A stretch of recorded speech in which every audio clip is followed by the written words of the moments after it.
Halo Sobat Donghua, pasti pada nungguin kan kelanjutan BTTH Ranah Dewa? Oke lah, tanpa berlama-lama lagi, yuk langsung masuk ke alur ceritanya.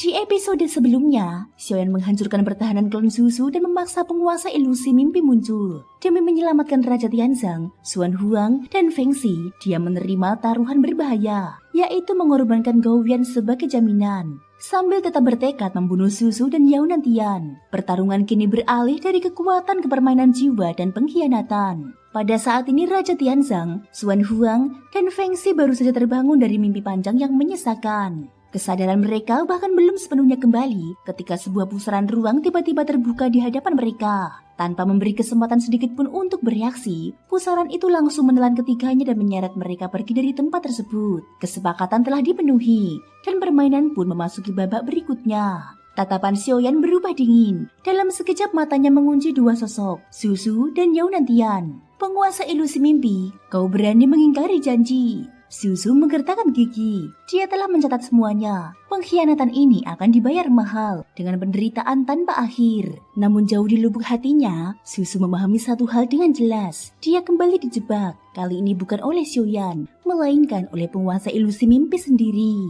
Sejak awal, semua yang terjadi hanyalah bagian dari rencana besar. Sebuah umpan yang dirancang khusus untuk menyeret Xiaoyan masuk ke dalam permainan. Tujuannya hanya satu, mendapatkan Gao Yan, agar semua larangan yang tak terhitung jumlahnya bisa dihancurkan. Makian dan amarah Susu sama sekali tidak digubris. Di mata penguasa ilusi mimpi, dia hanyalah bidak, alat yang bisa dibuang kapan saja. Xiaoyan tidak tertarik pada omong kosong. Satu langkah dia ayunkan ke depan, kehampaan pun runtuh. Dalam sekejap mata dia sudah berdiri di hadapan Yao Nantian. Sementara Susu sengaja dibiarkan hidup untuk dibereskan nanti. Api peringatan kematian berdenyut hebat di udara. Cahaya menyilaukan meledak, lalu melesat lurus ke arah Yao Nantian seperti hukuman dari langit. Di ambang hidup dan mati, Yao Nantian tidak pasrah. Dengan gerakan putus asa, dua jarinya menghantam titik di antara alisnya. Segel terbuka, dan dari dalam tubuhnya sebuah pedang darah meraung keluar. Harta penyelamat nyawa terakhir yang dia miliki. Pedang darah itu bertabrakan langsung dengan api peringatan Xiaoyan. Ledakan dahsyat mengguncang ruang. Cahaya merah menyala menyapu segalanya, membawa tebasan kehancuran mutlak. Namun meski syarat kekuatan aneh, pedang darah itu hanya mampu bertahan sesaat. Retakan menjalar di seluruh permukaannya, hingga akhirnya hancur berkeping-keping. Api peringatan justru semakin menggila. Kehancuran membuatnya kian kuat. Xiaoyan terkejut menyadari perubahan ini. Baru untuk kedua kalinya dia menggunakan api tersebut dalam pertempuran. Namun perlahan dia mulai memahami esensi sejatinya. Api yang telah berevolusi itu menembus lapisan demi lapisan pertahanan Yao Nantian, lalu menghantam tubuhnya secara langsung. Tubuh Yao Nantian bergetar hebat sebelum akhirnya meledak. Namun alih-alih lega, Xiaoyan justru mengernyit. Yao Nantian terlalu licik untuk mati semudah itu. Dan benar saja, pada detik terakhir, dia menggunakan teknik kulit jangkrik emas, dibantu oleh artefak misterius yang mampu merobek kehampaan. Dalam sekejap, dia melarikan diri dari dimensi rahasia ini. Semua terjadi begitu cepat. Susu yang menyaksikan kejadian itu dari kejauhan, wajahnya menggelap sepenuhnya. Pada saat ini, jauh di dalam kehampaan, di atas kapal Dewa Void, tubuh aslinya mengepalkan tinju dengan keras. Niat membunuh meledak di matanya. Dia bangkit berdiri, amarah tak terbendung. Mengapa keberuntungan Xiaoyan selalu begitu luar biasa? Mengapa di dunia Sanhai selalu ada yang membantunya? Dia sempat mengira penguasa ilusi mimpi akan berpihak kepadanya. Namun kenyataannya makhluk itu hanya mengejar kepentingannya sendiri. Perintah pun dilontarkan tanpa ragu. Pasukan, kerahkan seluruh kekuatan. Hancurkan penghalang dunia sensi tanpa sisa. Kirim 100.000 prajurit Taisu. Bantai tanpa ampun. Jika Xiaoyan tak bisa dibunuh, maka hancurkan sensi. Kacaukan batinnya, baru akan ada celah. Kita tidak boleh berhenti di sini.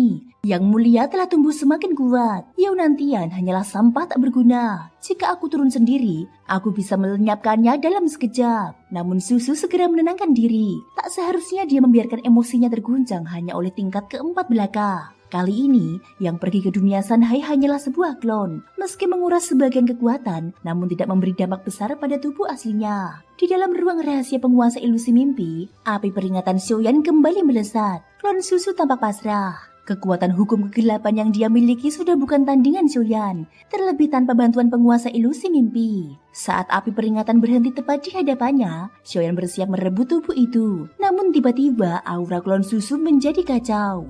Boom! Tubuhnya meledak sendiri, berubah menjadi kabut darah. Di dalamnya tidak ada jejak jiwa sama sekali. Xiaoyan sedikit mengernyit. Dia berniat merebut tubuh klon itu. Tak disangka semua ini telah diperhitungkan sebelumnya. Aku tak akan membiarkanmu berhasil lagi. Gumam Xiaoyan. Selain Yao Nantian yang berhasil kabur, Susu tak meninggalkan apapun. Seolah semua ini tidak terlalu menguntungkan. Aku sudah memenuhi semua permintaanmu. Sekarang kau boleh pergi. Suara penguasa ilusi mimpi terdengar perlahan. Namun Gouyan telah menghilang. Sialan, cepat selamatkan aku. Dia bukan ingin aku memecahkan larangan. Dia ingin menelanku. Saat itu juga, suara Gouyan entah datang dari mana, langsung masuk ke telinga Xiaoyan. Tubuh Xiaoyan menegang seketika. Inilah tujuan sejati penguasa ilusi mimpi. Dia ingin menelan Gouyan. Apapun dirimu, penguasa ilusi mimpi, lepaskan Gouyan dan kita akhiri di sini. Sebuah kepompong giok muncul di tangan Xiaoyan, benda yang diberikan oleh Tianzun saat memasuki tempat ini. Di dalamnya tidak ada harta rumit, hanya satu informasi, hati ilusi mimpi. Xiaoyan tersenyum dingin. Target Tianzun sebenarnya adalah nyawa penguasa ilusi mimpi. Kini semuanya jelas, penyegelan hanyalah sandiwara. Sosok inilah musuh terakhir yang harus dia hadapi. Ketika pusaran ruang muncul hendak menyeretnya pergi, Xiaoyan meraung memanggil satu nama. Ye Tian. Awan ungu kehitaman merobek kehampaan. Bendera penekan jiwa tergenggam erat, lalu diayunkan tanpa ragu. Hari ini, jika Gouyan tidak dilepaskan, maka pertarungan hanya akan berakhir dengan kematian. Sosok Raja Iblis pun muncul, diikuti pasukan iblis dan binatang buas Sanhai yang tak terhitung jumlahnya. Namun untuk menghadapi penguasa ilusi mimpi, itu belum cukup. Kunci sesungguhnya adalah klon pemakan jiwa. Sosok itu perlahan keluar dari tubuh Yetian, klon milik Xiaoyan sendiri. Setara dengan jiwa-jiwa yang telah dia telan. Dalam sekejap, klon itu menyatu kembali dengan tubuh aslinya. Gelombang kekuatan jiwa yang mengerikan meledak. Meski belum menembus alam tanpa harapan, kekuatan jiwa Xiaoyan kini berada di puncak alam void, tak terhingga dekat dengan batas berikutnya. Ditambah dengan bendera penekan jiwa, dia akhirnya memiliki modal untuk menghadapi penguasa ilusi mimpi. Apapun yang terjadi, Gouyan harus diselamatkan. Thank you guys sudah mendengarkan ceritaku di episode kali ini sampai akhir. Ikutin terus kelanjutan episode berikutnya ya. Terima kasih buat kalian semua yang udah subscribe, like, dan komennya. Semoga hari kalian menyenangkan. Sampai jumpa dan bye-bye.